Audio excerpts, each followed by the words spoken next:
What's up, guys? Week 8 Fabulous 5 picks. I'm giving you the 5 best picks against the spread in Week 8. First up, we got Baltimore -1 versus Tampa Bay. You know what's not good for a man's head? That's divorce. Tom Brady's head is not in the game like it used to be. I don't care who he wants to blame on the offensive line, who he wants to blame for dropping the ball. His head in the game. This team isn't performing on offense the way it should be. So I'm going to take Baltimore because they're the hungrier dog. They got the better coach, and they have a bigger big play potential in this game. I expect them to win more than one. I'm taking Baltimore -1. Next up, I got Jacksonville versus Denver. Jacksonville's at home, and Doug Peterson's a good coach. Denver's defense is good, but they don't have a good quarterback. I don't care which one is playing. They're not clicking on offense. They show potential here and there. They lost a running back. They don't truly have an identity as a team, and I believe Jacksonville does. I think Jacksonville will tough it out, and I think they'll win by 3 or more. I'm going to take Jacksonville -2.5.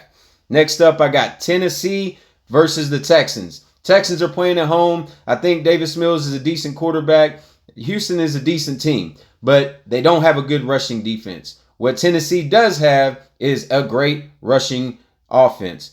Derrick Henry's going to run the ball, right? They're going to figure out ways to run the ball. That's what they do. And Tennessee does have a good rushing defense. So with these things combined, being a tough game, I like Vrabel as a coach. He figures out how to win these close games a lot of times. So I'm going to take Tennessee -2.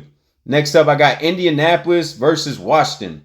This kid, Sam Ehlinger, you can expect him to come out and ball. He's from Texas. He's a baller. He's a football player. He'd play if you put him out there at wide receiver or safety. He can go out there and ball. You may not know who he is, but there's a reason why Indianapolis is favored by 3 in this game. Their defense should come back stronger. I expect Heineke to make a few mistakes, even though he's a better quarterback than Wentz. And I think that with the rushing attack of Jonathan Taylor and a well-balanced offense, Ehlinger being able to convert on third downs and being able to escape the rush, I'm going to take Indianapolis -3.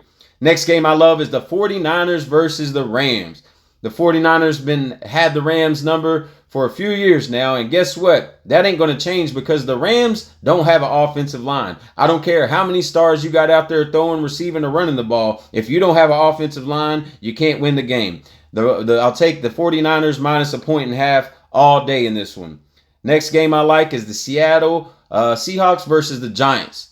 Seattle is a different team. They got a strong D. I expect them to come out and play tough against a depleted Giants team and have their number figured out because Pete Carroll is a good coach. They're going to do their thing on D and take Seattle -3.